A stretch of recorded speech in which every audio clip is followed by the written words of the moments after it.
everyone, and welcome to the Socialpreneur Podcast. I think this is episode 5 or 6. I've been doing so many, but I'm glad that you have stayed along for the ride. This is season 2, and we've had so many great speakers and guests from season 1 and season 2, and today is no exception.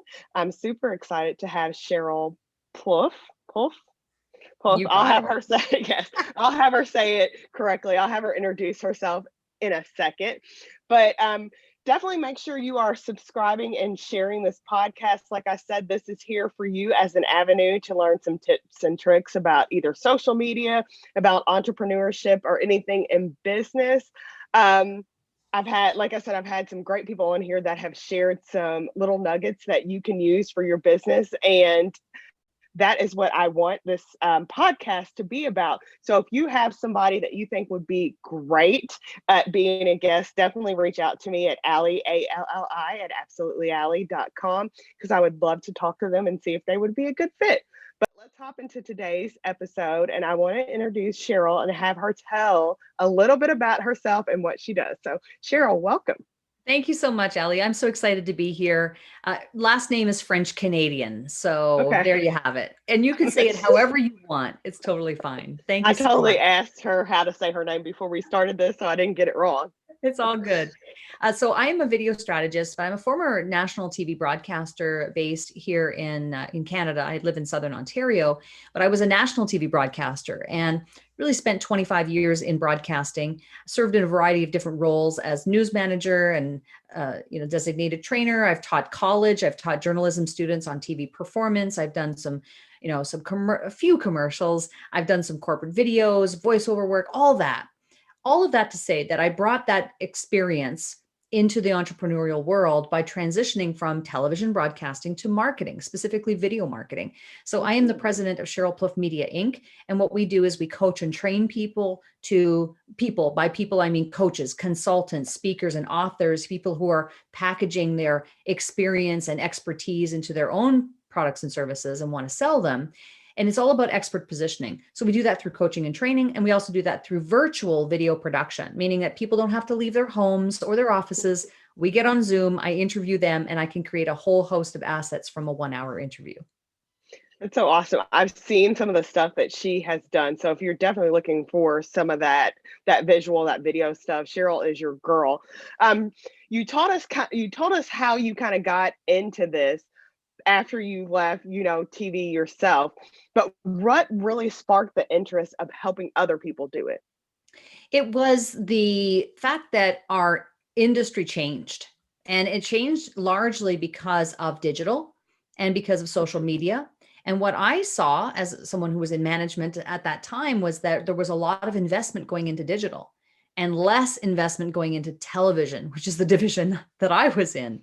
Mm-hmm. So whether I saw the writing on the wall or not, I don't know, but it was something that sparked in me. And I thought, I've always had an entrepreneurial spirit, I think, but I had a great job. And so it was a bit of a conundrum for me to go like, do I do it? But there was a tug and there was a pull. And I think that's something that happens to a lot of us who just feel like, what is the next phase for me? And so for me, it was just that pull on my heart that said, hey, Sheryl, it's time for you to put other people on a pedestal. It's time for you to put other people in the spotlight now. And then really that was what was the impetus for me to do this. Right. So how have you seen, I know you talked about the changes into digital, but how have you seen these videos and this digital take off through the changes of life? Or through the changes, not necessarily of life, but as the things that we're, going through. Well, I mean, video has been hot since YouTube came on the scene, right? So it's been a while. Right. It's not that video is new. It's just how we're utilizing it and how business owners ought to utilize this now going forward from a strategic perspective. So I'll share with you what my opinion is on the types of videos that I feel are really going to work best for coaches and consultants from that expert positioning point of view. Does that sound good? Yes. Yes. I think really it's all about getting away from the promotional video, right? That sort of stoic, tie done right up to the knot, right?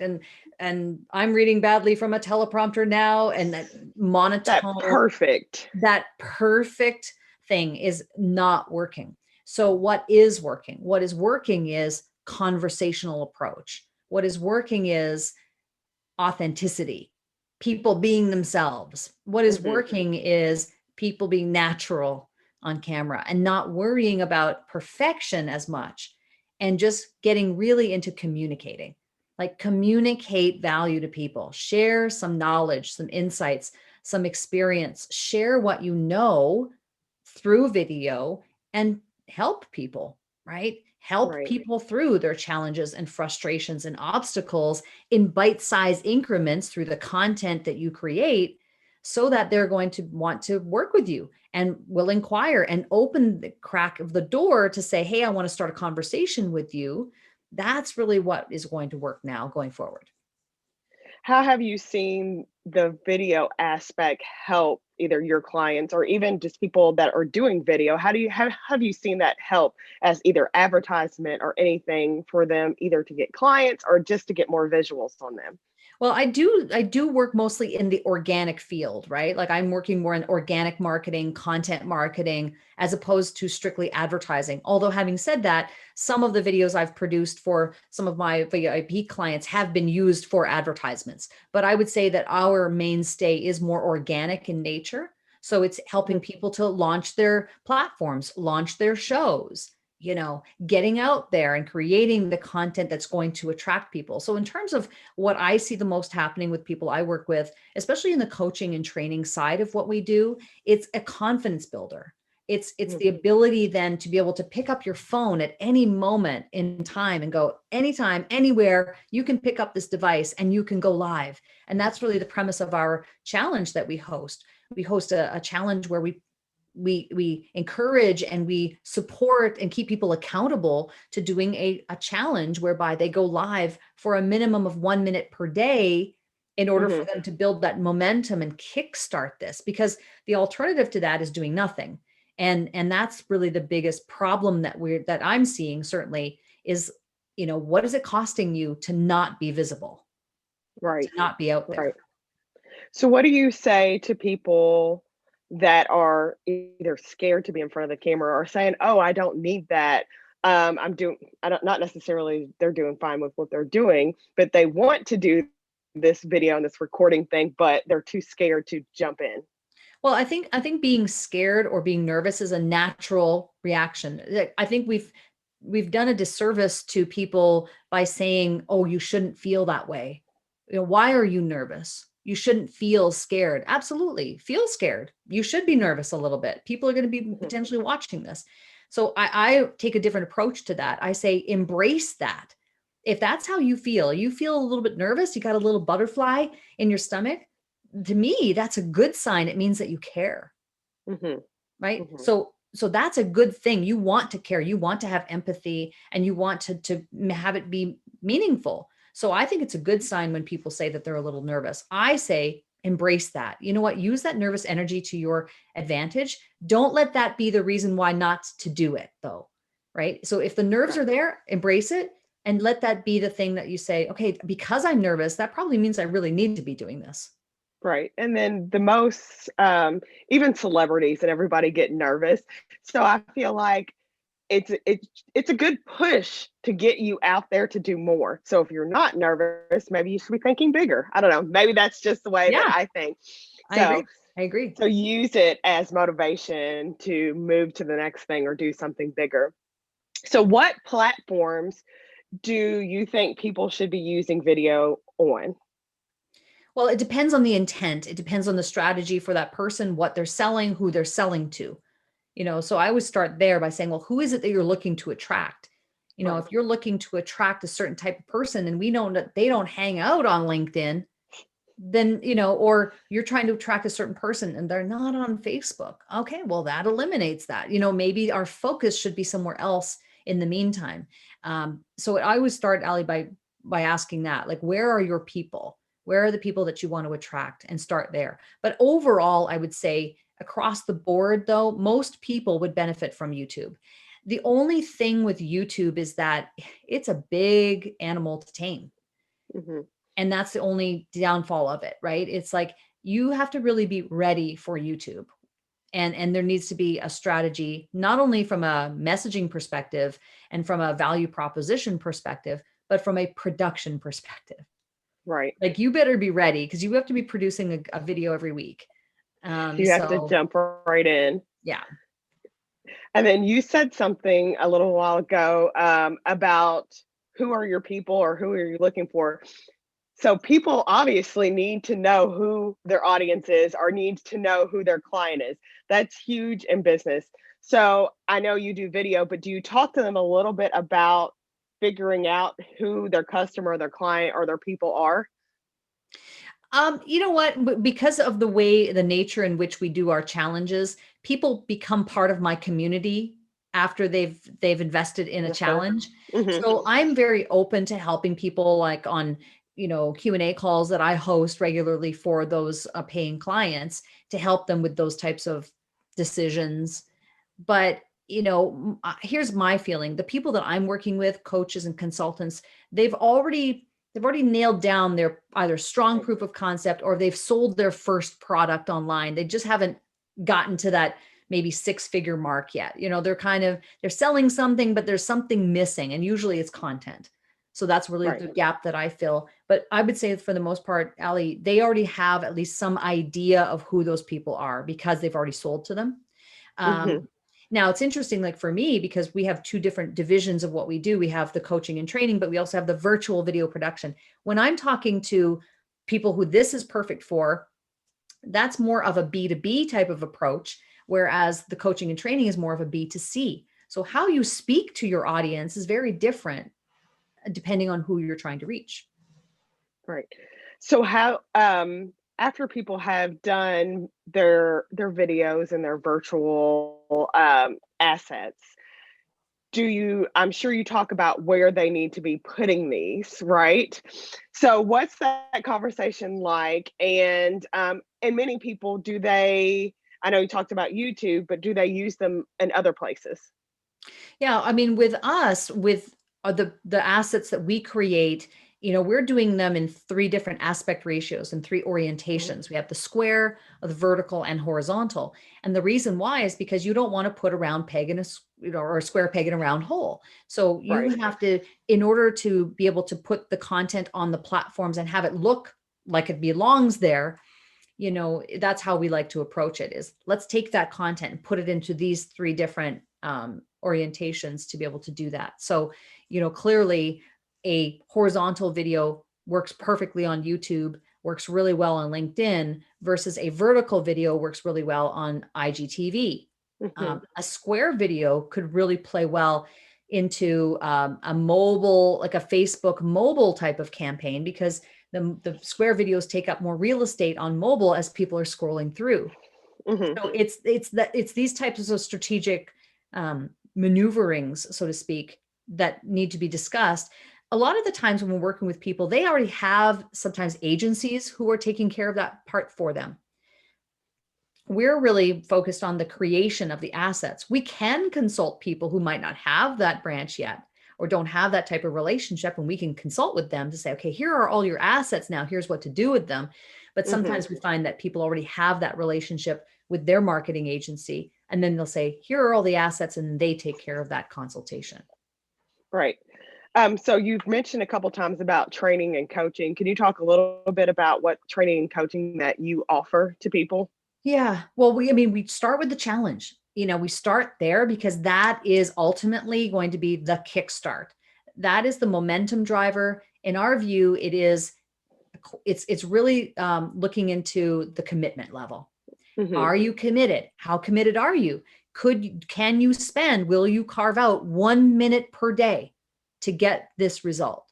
And if the answer is no, then maybe we need to go back to the drawing board and talk about how committed are you? It's really about commitment, Right. right? And so that's why we start with a challenge, because our view is that that's the kickstart needed. And then the next step to that, we have coaching. I have accelerator program and different things that people can do if they want to launch a show. they want to take that and then launch a show, which is creating their own platform. So there are a variety of different ways in which we can support people past that, but we like to start with that because it really shows the level of commitment that person's willing to put in. Do you tend to see if people do the challenge, the 30-day challenge of going live or whatever challenge that you all have, does that tend to help them be more committed and more consistent in what their future self is planning to do? Yeah, it definitely seems to make a difference because what happens is they go through the process. And even if they don't complete the entire challenge, even if they've completed half of the challenge, really, they did the best they could and they got half, they're getting some momentum. But often what happens is people are surprised by the number of people who commented.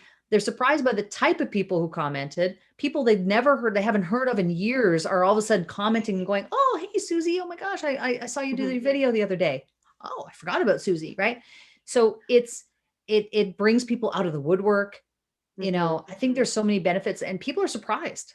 And sometimes they'll do a live and they'll go, I did my live and there were 5 people watching live. Like for some people, that is astronomical because they're used to doing 0. So these are steps in the right direction. In my opinion, the biggest benefit of that is the confidence building, because now they go, oh, I don't have to be invisible anymore. I can be visible and I can have people see what I'm doing and they're responding. That's exciting for people who are not doing currently really much of anything in the video world. Right. I see it as like a motivator and a confidence builder that you said that makes them want to do more. And the more that they do, the more comfortable they start to become with it and maybe even want to do more. And then they can see maybe even a growth in either their business, their social media, or just in themselves. So I'm a proponent of videos. I love videos. I don't do enough of them. And I'm going to start because, Sheryl, she'll make sure. I meant to sign up for her challenge this month and then time got away from me. So her next one, I'm on it. So yeah, listen, that's important to understand that too, because like you have to be ready for it, right? To be ready for it. It's like, but this is what happens. What I see a lot of times, people just get to a point where they go, okay, all right, enough is enough. Line in the sand. It is time. This is it. I'm going to do it. It's called a challenge for a reason. It is a challenge for a lot of people, but you got to be ready for it. But once you are, in my opinion, it's like when you draw that line in the sand and you go, this is it, enough's enough, I'm doing it.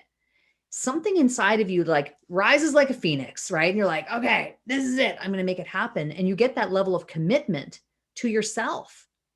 And then you're ready to go. Right. And then it takes off from there. Sheryl, tell us where we can find you. Yeah, well, you can find me on my website at SherylPlouffe.com. And I have a tab called Resources I Recommend. All the resources I recommend are there. We have the challenge. Obviously, we run that every month and we'd love to see you in the challenge. But we have, a variety of different ways that we can support you. I have, a public Facebook group. I do videos on my YouTube channel. I do an interview series every Tuesday, of which Ali was kind enough to be a guest, which is awesome. And we had a great conversation that day. So, these are some of the things that we're doing to provide more resources to our audience. Awesome. I will put all her information down in the show notes so that you all can go follow her.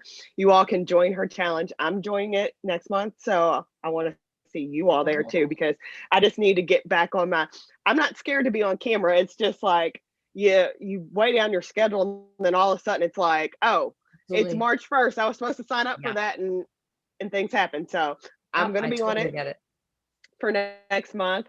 And Sheryl, thank you so much. This has been so fun. I feel like you've given us lots of little tips that we can use as entrepreneurs, and then definitely to get us to jumpstart into our video. So if you all haven't started a YouTube page, maybe Sheryl is maybe giving you a little push. Just a nice little gentle push. Yes. Thank you so much, Ali. This has been a blast. Thank you so much. You're welcome. So everybody make sure you like and subscribe to the Socialpreneur podcast, and we will be back soon for our next one. So bye. Bye.